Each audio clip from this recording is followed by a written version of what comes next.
이 아침에 예배의 자리에 나오신 모든 이들에게 우리 주 예수 그리스도의 은혜와 평화가 하늘로조차 가득 임하기를 축복합니다. 좋은 찬양 준비해 주셔서 감사합니다. 하나님이 받으실 만한 기쁜 찬송인 줄 믿습니다. 지난주까지 아가서 공부했습니다. 제가 공부하기 좀 힘들었습니다. 그렇지만 소시적부터 꿈이었던 아가서를 강의할 수 있게 되어서 참 저로서는 기쁘고 또 좋은 메시지 함께 나눌 수 있게 되어서 하나님께 감사하고 또 기도해 주신 여러분 모두에게도 감사합니다. 하나님은 사랑이시다, 우리가 그렇게 성경을 통해서 배웠습니다. 하나님은 믿음이시다 이렇게 말하지는 않지만 사랑이시다라고 말합니다. 그리고 우리가 외우고 있는 고린도전서 13장에 의하면 믿음, 소망, 사랑 중에 제일은 사랑입니다. 그래서 믿음 좋은 사람보다 사랑이 풍성한 사람이 되는 것이 더 중요합니다. 믿음 좋은 교회라고 소문나기보다는 물론 그 교회는 믿음의 역사도 크다 소문이 나야 되지만 더 크게는 그 교회는 참 사랑이 많은 교회다라고 소문이 나야 오를 것입니다. 믿음 좋은 목사가 돼서 이런저런 표적과 기적이 있는 것도 참 중요하지만 사랑이 풍성한 목사다 이런 소리를 들을 수 있어야 되는데 제가 별로 그렇지 못한 것 같아서 신통찮은 목사다는 생각을 하게 되기도 합니다.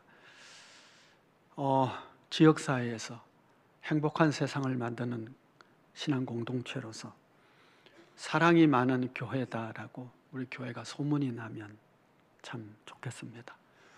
연말을 맞이해서 사랑의 선물 지역 우리 연약한 분들과 나누는 선물 나누기를 하는데 구역에서 혹은 가족에서 가족들이 함께 중심이 돼서 사랑을 나누는 일에 함께 참여해서 우리의 믿음보다 우리의 사랑이 더 풍성하다고 그렇게 증명이 되어지고 또 소문이 나는 그런 우리 믿음이 되기를 원합니다. 좋은 믿음 갖기 위해서 힘쓰는 것 이상으로 사랑의 사람이 되기 위해서 힘쓰는 그런 우리 모두가 되기를 축복합니다. 아가서를 끝내면서 또 뭘 공부하지 하는 생각을 하다가 공동서신을 별로 공부하고 설교한 적이 없다는 생각이 들어서 그래서 공동서신 중에 야고보서를 오늘부터 함께 공부하려고 합니다. 이 야고보서는 그 신약의 지혜서라고 하는 별명이 붙어져 있습니다. 믿음이 뭐냐라고 하는 것을 가르쳐 주기보다는 이미 믿음을 가진 사람들이 그 믿음 가지고 어떻게 사는 것이 옳으냐라고 하는 믿는 사람들의 행실에 관한 교훈, 또 믿는 자가 바르게 살아가는 길에 관한 지혜, 이런 것들을 가르쳐 주고 있는 책이라고 할 수 있습니다. 야고보서 2장 19절 말씀을 보시면 이런 말씀이 있습니다. 네가 하나님은 한 분이신 줄을 믿느냐 잘하는도다. 귀신들도 믿고 떠느니라. 여러분, 귀신도 믿음이 있답니다. 귀신도 믿음이 있대요. 그러면 귀신의 믿음과 우리 믿음은 분명히 다를 텐데 뭐가 다르죠? 믿고 구원받는 우리의 구원의 믿음과 귀신들의 믿음이 뭘까요? 그래서 우리가 단순히 믿음만 이야기하면 안 되고 그 믿음이 어떤 믿음인가라고 하는 것을 조사하고 살펴봐야 되는 것이죠. 귀신의 믿음과 구원의 믿음이 뭐가 다를까라고 했을 때 오늘 본문을 그 2장 19절을 보면 귀신들도 믿고 떠느니라 그래요. 귀신들의 믿음은 하나님이 한 분이심을 믿긴 믿되 두려워 떠는 믿음입니다. 우리는 하나님을 우리 아버지라고 믿기 때문에 우리의 믿음은 뭐예요? 기뻐하고 하나님 즐거워하고 그리고 하나님을 닮아가고 그런 것이죠. 그러니까 야고보서는 당신이 믿음에 있다고 말하느냐, 그 믿음이 진짜 믿음이냐, 바른 믿음이냐라고 하는 질문에 대해서 답을 해주고 있는 것입니다. 이렇게 사는 것이, 이런 삶의 표준에 따라 살아가는 것이, 이렇게 사는 것이 바른 믿음을 가진 삶의 모습이다라고 하는 것을 가르쳐 주는 것이죠. 야고보서를 우리가 공부하면서 성경이 가르쳐 주고 있는 믿음, 우리 믿음의 선배들이 살아갔던 그 믿음의 길을 우리도 같이 잘 걸어감으로 하나님으로부터 칭찬받는 참된 믿음의 소유자들이 되는 그런 은총과 축복이 있기를 축원합니다. 야고보서는 이렇게 시작이 되고 있습니다. 1절 말씀을 보시면 하나님 주 예수 그리스도의 종 야고보는 흩어져 있는 12지파에게 문안하노라. 그럽니다. 이 편지를 쓰는 사람이 누구고 누구에게 보내는 편지인지를 밝히고 있습니다. 야고보라고 하는 분이 이 편지를 썼고 편지를 받는 사람은 흩어진 12지파입니다. 먼저 이 야고보를 생각해 보면 신약 성경에는 야고보라고 하는 사람이 한 3명 정도 등장이 됩니다. 예수님의 측근 제자들이었던 세베대의 아들 야고보도 있고 알페오의 아들 야고보도 있고 예수님의 동생 야고보도 있습니다. 이 3사람 중에 누가 이 야고보서를 썼을까라고 하는 질문에 대해서 아주 오랜 옛날부터 시작해서 대부분의 학자들이 지지하고 있는 것은 예수님의 동생 야고보일 것이다 라고 하는 것입니다. 그래서 우리도 그 해석에 따라서 대부분이 다 그렇게 인정을 하고 있기에 예수님의 동생 야고보가 이 편지를 썼다라고 보고 이제 말씀을 함께 나누려고 합니다. 예수님의 동생이 예수님의 동생인데 자기를 뭐라고 표현하느냐 하면 하나님과 그리스도 예수의 종 야고보라고 자신을 소개하고 있습니다. 한 2가지 의미가 있습니다. 생각해 볼 수 있는 의미가, 첫째는 이 동생 야고보가 그 형을 참으로 사랑하고 존중하고 존경하고 믿고 너무나 훌륭한 분으로 여기기에 나는 그분의 동생이라기보다 그분의 종이라고 하는 신분이 더 어울린다 라고 그렇게 자기를 고백하고 있다는 것이죠. 예수님의 동생, 꽤 괜찮은 영예로운 이름, 크게 영향력을 끼칠 수 있는 신분이 아니겠습니까? 초대교회 예루살렘 교회의 기둥같이 쓰임 받았던, 역임을 받았던 야고보, 예수님의 동생입니다. 베드로, 요한, 야고보, 숱한 사도들이 있었지만 예루살렘 교회의 기둥같이 역임을 받는 자는 예수님의 동생 야고보였습니다. 모르긴 해도 대부분의 사람들이 예수님의 동생이라고 하는 그 동생이라고 하는 그 이름 때문에, 그 신분 때문에 어쩌면 그를 더 크고 놀랍게 여겨 주셨을지 모릅니다. 그런데 정작 자신은 나는 예수님의 종이다, 그렇게 자기를 얘기하고 있는 것입니다. 그가 그렇게 형인 예수님을 형이라고 부르지 않고 나는 그분은 나의 주인입니다, 나는 그의 종입니다 라고 한 그 배경 속에는 그가 형을 굉장히 존경하고 존중한다라고 하는 의미를 갖고 있죠. 예수님은 제자들과 3년의 공생애를 사셨습니다. 그 이전에는 사적인 생활을 30년을 살았습니다. 그리고 그 30년의 사적인 생활 속에는 이 동생 야고보가 최소한 20년 이상은 그 형과 함께 있었을 것입니다. 함께 자라고 함께 이런저런 삶을 살고 형이 목수일을 하는 동안 옆에서 돕고 그렇게 했을 것입니다. 그 긴 세월 동안 여러분, 가정이라고 하는 것은 모든 우리의 민낯이 다 드러나는 곳입니다. 함께 살다 보면 그의 속사람이 어떠한지, 그가 성질낼 때 성질을 어떻게 내는지, 어느 때 가장 화를 내는지 다 알죠, 속속들이.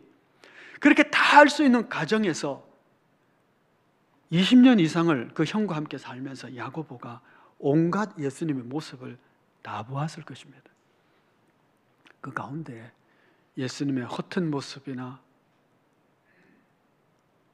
예수님의 잘못된 모습이나 혹은 성질내는 모습이나 인격적으로 모자라는 모습이나 그런 것들이 있었다면 야고보가 과연 예수님을 믿었을까요? 그리고 이렇게나 존중하고 존경하고 존귀 여겼을까요? 이런 생각을 해보면 예수님은 공적인 영역뿐만 아니고 사적인 영역에서도 대단히 존중받을 만한 정직하고 거룩하고 성실하고 사랑이 넘치고 그리고 흠이 없는 삶을 살았구나 하는 짐작을 하게 되는 것입니다. 그리고 우리가 배우는 것은 그런 거예요. 우리의 종교적인 영역에서 예배당 안에서의 삶이 아니라 우리의 사적인 세상 모든 영역 속에서 내가 어떻게 살아가느냐 하는 것이 그 영역 속에서 만나는 사람들이 장차 앞으로 예수 믿을 수 있는 확률을 높이는 길이 될 것이다 라고 하는 것입니다. 세상 속에서 만나는 그 사람들 가운데 내가 꽤 괜찮은 사람으로, 존중받을 만한 사람으로, 사랑받을 만한 사람으로, 아니 신실한 자로, 정직한 자로 인정받을 수 있다면 지금 당장은 아니더라도 그들이 장차 뭔가 종교를 가져야 될 마음이 생겼을 때 맞아, 그때 그 사람 참 훌륭했지, 나도 그 사람처럼 그분이 믿는 예수 믿어야 되겠다 라고 하지 않을까요? 전도는 이렇게 하는 것이 가장 우선적이다라고 저는 믿습니다. 우리가 소금이 되고 그 다음에 빛이 될 때에 세상 사람들이 산 위에 있는 동네가 숨겨지지 않는다고 합니다. 그 빛은 착한 행실이라고 그랬습니다. 산 위에 있는 동네가 숨겨지지 않는 것처럼 우리의 착한 행실이 숨겨지지 않는 정도까지 될 때에 사람들은 그 착한 행실로 너희 아버지께 영광을 돌릴 것이다 라고 주님이 가르쳤습니다. 우리의 사적인 모든 영역에서, 아니 교회 생활 이외에 다른 모든 곳에서도 거룩하고 존경받을 만한 점이 없는, 흠이 없는 삶을 살기 위하여 힘쓰는 그런 우리 모두가 되어지기를 축복합니다. 그것이 전도의 길이기도 하고 우리 아버지께 영광을 돌리는 길이기도 하기 때문에 그렇습니다. 뿐만 아니라 그는 자신을 예수님의 동생이라고 소개하기보다는 나는 그분의 종입니다 라고 소개하는 것을 기뻐하고 즐거워하고 가장 앞세고 그걸 전부로 여겼다는 것이죠. 물론 사람들은 그가 예수님의 동생이라고 하는 것을 다 알고 있었을 겁니다. 그렇지만 야고보는 나는 그분의 종입니다 하는 것을 앞세운 거죠. 아시다시피 종은 주인이 아닙니다. 종은 주인이 시키는 일을 하는 사람입니다. 종이 똑똑하고 유능하고 지혜롭고 정보력이 많고 그리고 재능과 은사가 많고 그 좋은 재능입니다. 그렇지만 아무리 좋은 은사와 지식과 지혜가 많아도 종은 순종하는 것이 가장 먼저입니다. 순종하지 않으면 그의 지혜가 주인으로부터 인정받지 못하는 것이죠. 주인에게는 좋은 종이 필요하고 착한 종이 필요하죠.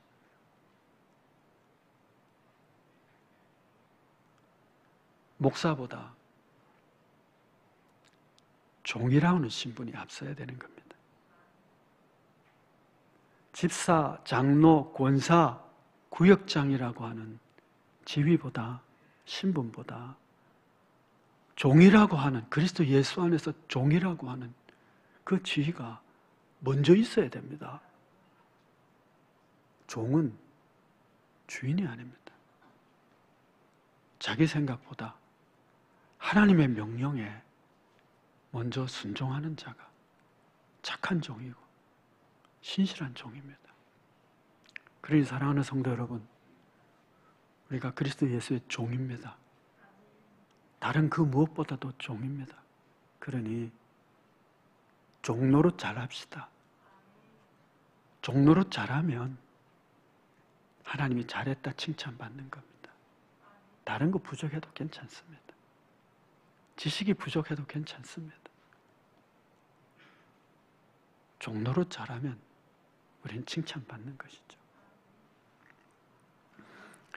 야고보가 자기 자신을 나는 종입니다. 그걸로 자기 아이덴티티를, 자기 정체를 소개를 합니다. 우리도 다른 사람들에게 나는 이런저런 많은 신분도 있지만 예수님의 종입니다. 그렇게 예수님의 종노릇 잘하는 그런 우리 모두가 되어야 될 줄 믿습니다. 그래서 세상에서는 뭐라고 하든 주님 앞에 갔을 때 잘했다, 충성된 종아, 착한 종아, 신실한 종아, 그렇게 주님으로부터 칭찬받을 수 있게 되기를 축복합니다. 이 그리스도의 종된 야고보가 흩어져 있는 12지파에게 편지를 합니다. 흩어져 있는 12지파입니다. 이제 새로운 12지파죠. 영적인 이스라엘이죠. 그런데 흩어져 있답니다. 흩어졌다는 것은 고난을 받는다는 뜻이기도 합니다. 이런저런 고난과 시련으로 말미암아 흩어져 있는 것이죠. 뿐만 아니라 이 흩어진 사람들이 흩어진 곳이 가까우면 모르지만 점차 먼 곳에 흩어지고 더 먼 곳에 있는 흩어진 자들도 생겨지겠죠.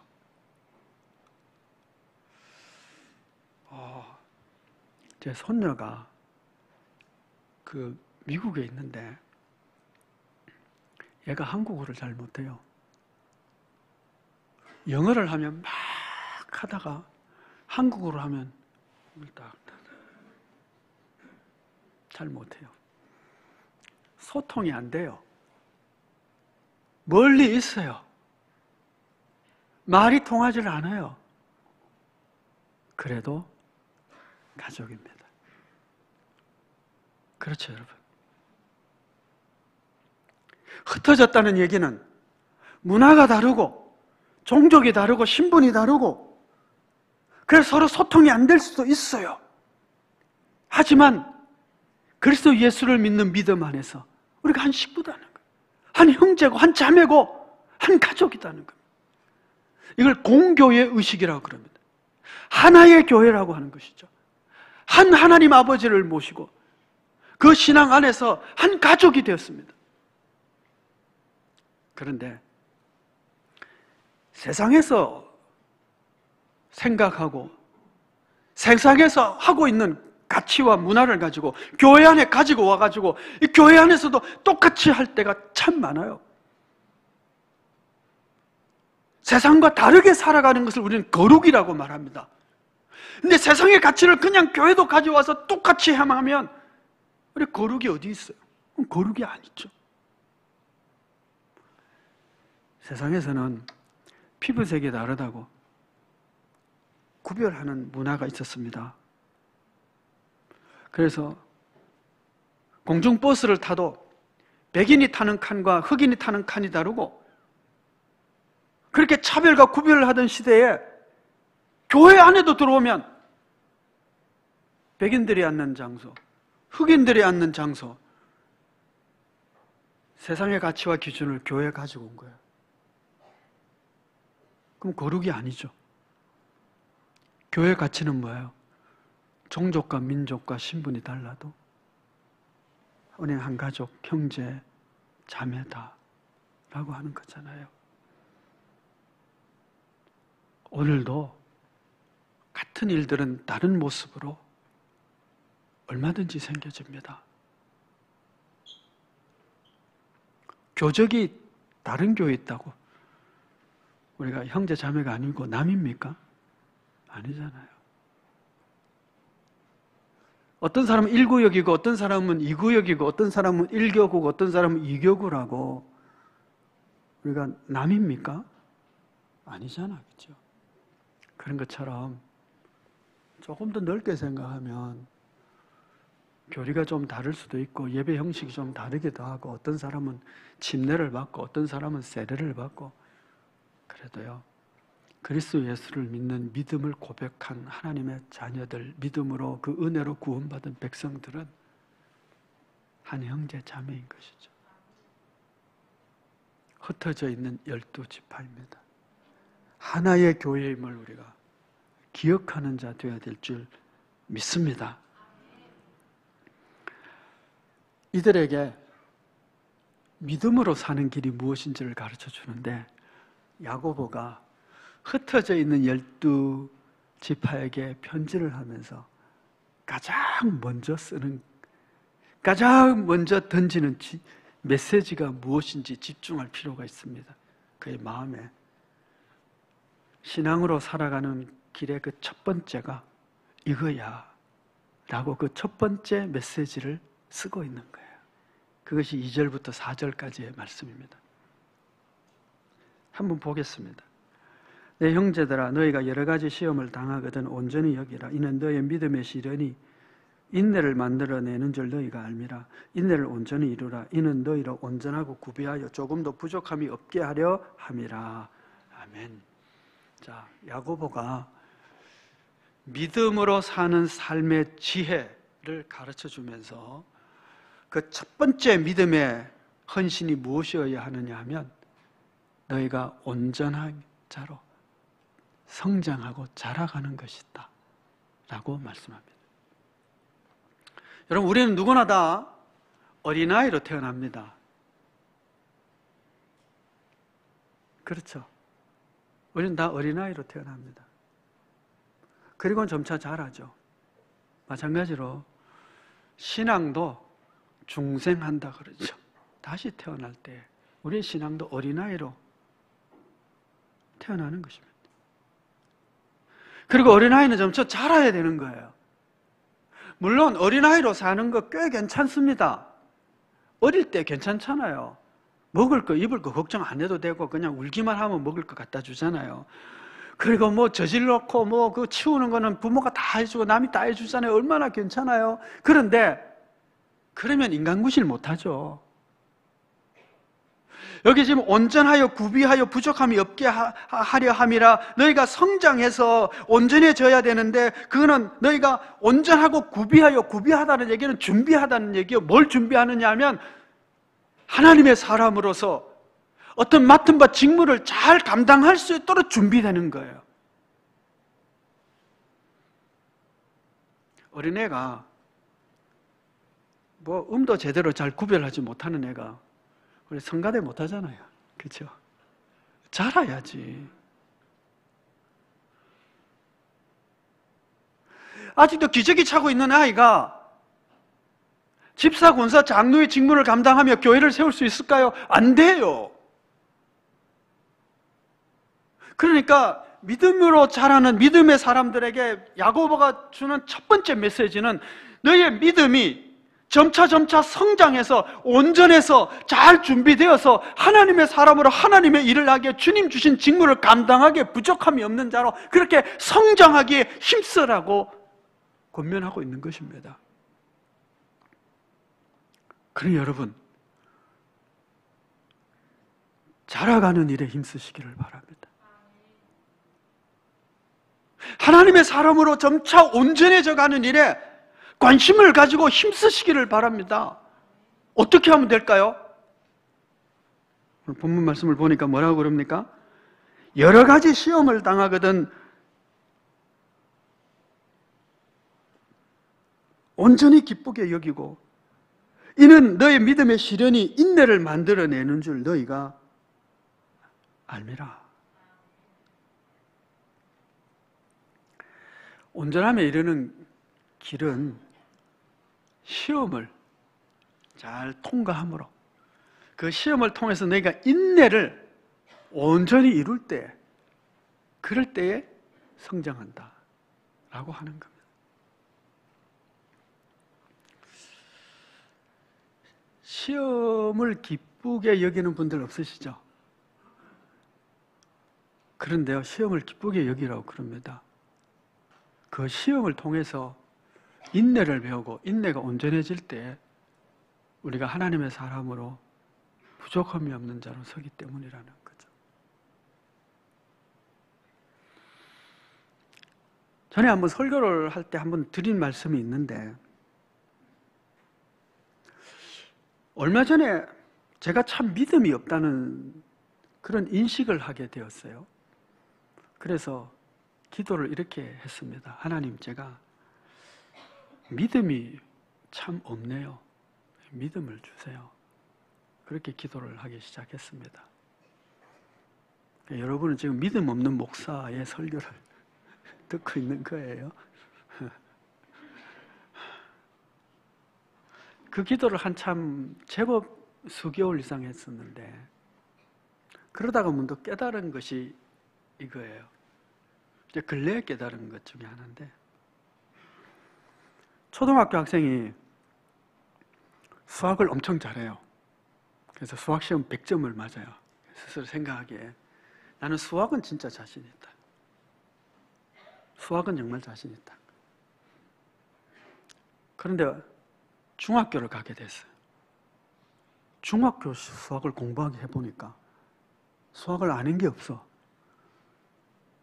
내가 진짜 수학을 못하는 거예요. 왜냐하면 이게 다른 수학의 개념들이 막 들어오니까 내가 수학을 모르는 거예요. 못해요. 그래서 내가 수학을 못하는구나, 이렇게 하는 거죠. 그러다가 열심히 공부해서 중학교 수학을 이제 제법 잘하게 됐는데 고등학교를 가게 됐어요. 그러니까 또 새로운 또 수학의 개념들이 막 나오고, 뭐 미적분 나오고 뭐 이런 거 있잖아요. 수학을 내가 못하는 거예요. 중학교 때는 꽤 한다고 생각했는데, 내가 수학을 못하는구나. 여러분, 제가 모태신앙인입니다. 열심히 믿음 생활 한다고 애썼습니다. 그런데요, 믿음이 없는 거예요. 믿음이 있는데 믿음이 없어. 믿음이 있다고 생각했는데 믿음이 없어요.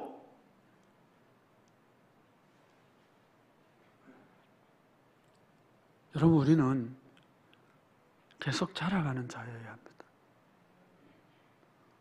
또 다른 레벨의 사랑이 있고요, 또 다른 레벨의 믿음의 세계가 있고요, 그거를 돌파해 나가서 더 깊은 믿음의 세계로 나아가고 성장해 가는 것입니다. 혹시 여러분 믿음의 시련을 당하거나 혹은 기도를 하며 말씀을 연구하며 공부하는 가운데 내가 정말 믿음이 없거나 사랑이 없거나 그런 생각이 들면 내가 지금 돌파해야 될 어느 문 앞에 있구나 하는 생각을 하시기 바랍니다. 돌파를 해야 돼요. 어떻게 해요? 시련을 잘 이기는 인내를 이룸으로 말미암아. 한 10여 년 전부터 자전거를 타기 시작을 했습니다. 그러면서 이제 목표가 하나 생겼어요. 그 목표는 뭐냐면 처음에는 아주 이제 소시적, 이제 처음 시작할 때 목표죠. 저 천문대를 한 번도 안 쉬고 한번 올라가 봐야 되겠다 하는 거였어요. 저기 이제 3개 있는 장애인 복지관에서 출발을 하면 초입부터 힘들어요. 초입부터 내렸어요. 아이고, 이거 도저히 못 올라가겠다. 천문대까지 올라가는데 한 4-5번 쉬어요. 이제 내리는 거죠. 더 이상 못 올라가는 거죠. 근데 도전하고 또 도전해보는 거죠. 그러다 어느 날 드디어 안 쉬고 올라갔어요.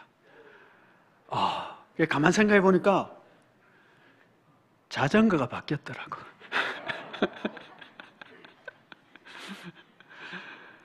지금도 힘들어요, 올라가면.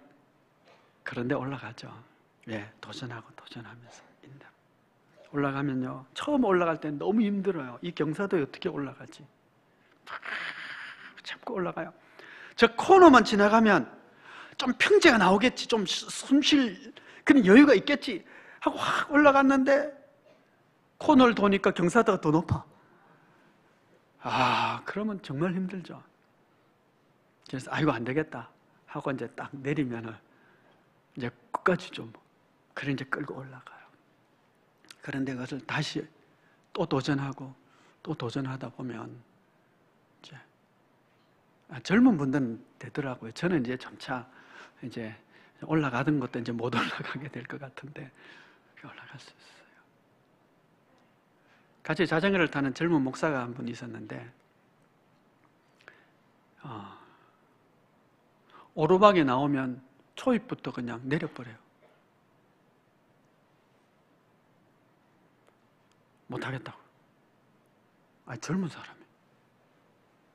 결국은요, 못 올라가요. 도전을 안 되기 때문에, 도전을 안 하기 때문에, 조금만 힘들면 내려버리기 때문에, 그 다음에는 못 따라와요. 못 따라오는 정도가 아니고, 그냥 안 나오죠. 여러분, 우리 신앙도 그렇습니다. 인내를 이루어야 됩니다. 시련을 이겨야 됩니다. 도전을 기뻐해야 됩니다. 도저히 안 되겠다! 그리고는 확 엎어버리면 거기서 스톱입니다. 하나님이 세우실 사람으로 준비가 안 되는 거죠. 그런데 그걸 다시 견디고 다시 한번 참아보고 다시 도전함으로 어때요? 다음 단계로 올라갈 수가 있는 것이죠. 성도 여러분, 우리는 계속 오르막만 있는 삶을 삽니다. 어느 주석학자가 그랬었더라고요. 야고보 사도에게 아니 우리는 어떻게 계속 오르막만 올라갑니까? 이 숨찬 이 견딤을 계속 해야 됩니까? 라고 할 때 Yes, 우리의 신앙은 주님 오실 때까지 오르막입니다 라고 대답을 할 것이라고 그러더라고요. 여러분, 우리는 계속 자라가야 됩니다. 그 자라는 돌파의 기점이 시련입니다. 시험입니다. 그걸 견디면 그 다음 단계로 나아가는 것이죠.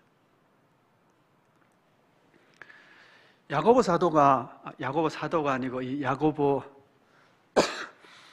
이 저자가 편지의 서두에 중요한 그 믿음에 대해서 두 가지를 이야기하는데 하나는 인내고 또 하나는 기도입니다. 근데 이 편지의 마지막에도 동일하게 결론의 부분에서 인내를 이야기하고 기도를 이야기하고 있습니다. 그러니까 이 믿음의 길을 가는 사람들의 처음과 끝에 참으로 중요한 것이 사실은 처음부터 끝까지죠. 인내하는 것과 그 인내를 잘 견딜 수 있도록 하늘의 도움을 구하는 기도입니다. 너희가 부족하거든 모든 것을 후히 주시는 하나님께 구하라. 기도를 통하여 인내를 잘 이룸으로 하나님께서 오늘 우리에게 주시는 사명을 감당할 수 있는 잘 구비된 준비된 하나님의 사람으로 우리 다 세워질 수 있게 되기를 축복합니다. 기도하겠습니다. 은혜로우신 아버지 하나님,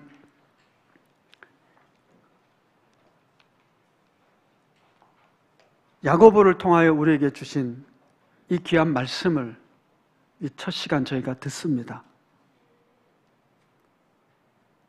우리도 우리의 제일 되는 신분이 그리스도 예수의 종임을 기억하며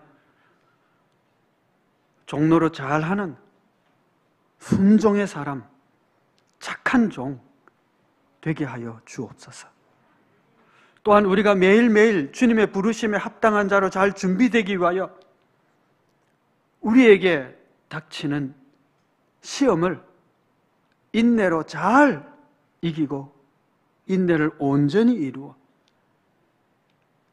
하나님의 사람으로 잘 준비되어 주님의 쓰시기에 합당한 하나님의 사람들로 세워지고 자라갈 수 있게 하여